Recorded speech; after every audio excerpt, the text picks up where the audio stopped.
Tuhan melarang kita memperbuat dosa karena bahayanya untuk kita sangat banyak.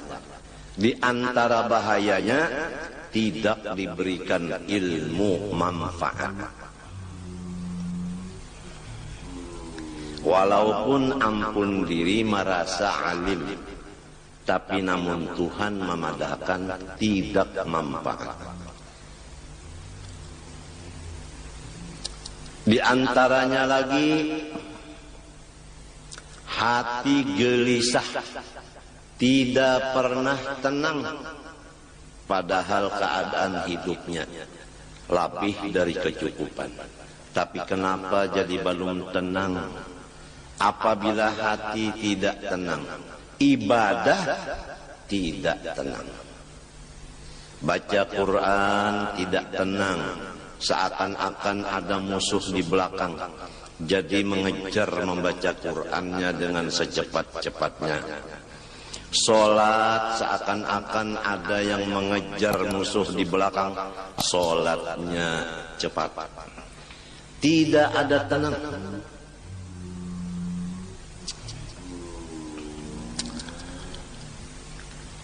Di antaranya lagi dia gelisah, berkumpul-kumpul.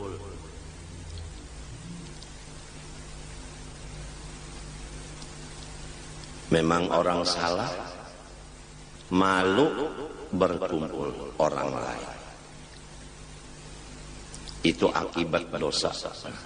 Di antaranya lagi rizkinya ditahan. Diumpamakan dalam hadis, kalau rezeki itu pakai tali rantai dari atas langit, sudah sampai ke tangan kita, lalu kita mengerja dosa, diangkat lagi rantai tadi, tidak nyampai.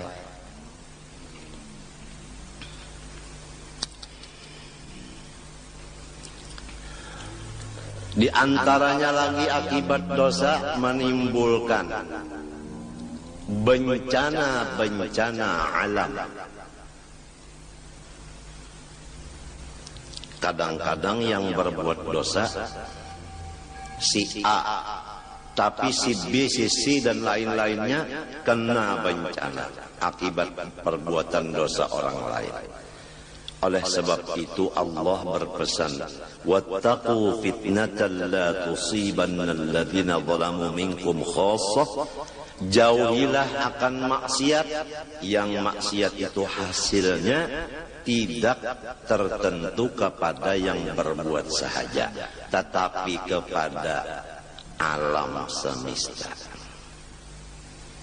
Kemarau itu semuanya kena melanda, padahal yang berbuat maksiat seperti judi tidak semua orang. Krisis ekonomi dilanda oleh seluruh masyarakat, padahal bukan semua orang berzina. Jadi hasil dari dosa itu membawa bahaya dan binasa ke orang banyak.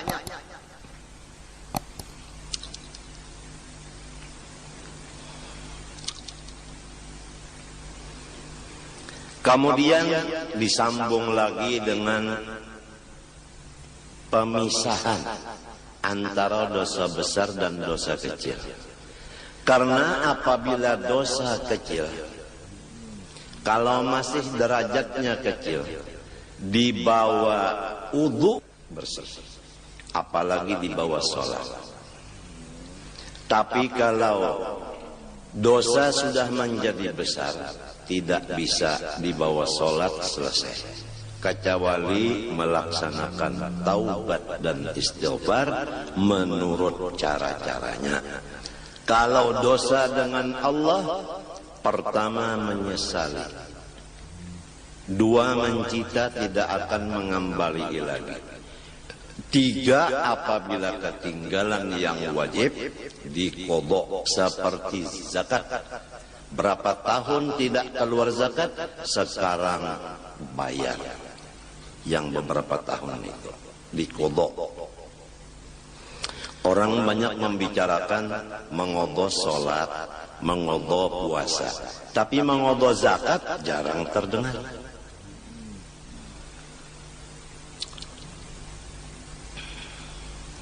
Menuntut ilmu agama yang fardu ain, berapa tahun kita meninggalkan?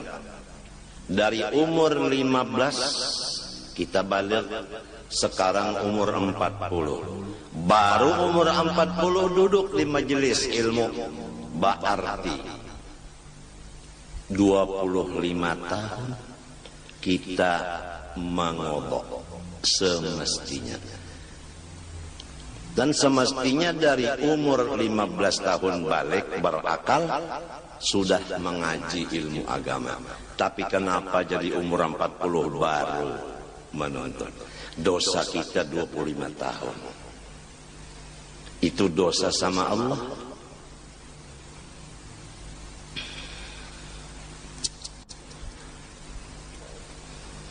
Kalau dosa sesama manusia makhluk, seperti kita buruk sangka dengan makhluk. Dosa dengan makhluk. Melihat aibnya makhluk, dosa. Itu pertama menyesali, kedua mencita tidak akan mengulangi lagi. Ketiga, mencabut diri daripada dosa itu. Kada lagi melihat aibnya orang. Yang keempat, minta ampun kepada orang itu. Jadi 4 syaratnya taubat kalau dosa sesama makhluk. Kalau sama Allah hanya 3. Jadi lebih berat dosa terhadap sesama makhluk daripada dosa terhadap Allah. Makhluk itu umum. Kalau kita di rumah, tentunya gaulan kita di rumah hanya dengan ibu bapak, istri, suami, anak, ipar, dan sebagainya yang di lingkungan rumah tangga kita. Kalau kita bergaul lagi di luar rumah, ada lagi siapa gaulan kita di luar rumah. Sulit menjaga dosa dengan makhluk selama masih bergaul. Oleh sebab itu berapa guru-guru kita di akhir-akhir umur beliau memimpin akan muridnya uzlah dan khalwat. Tidak keluar kakinya kecuali darurat.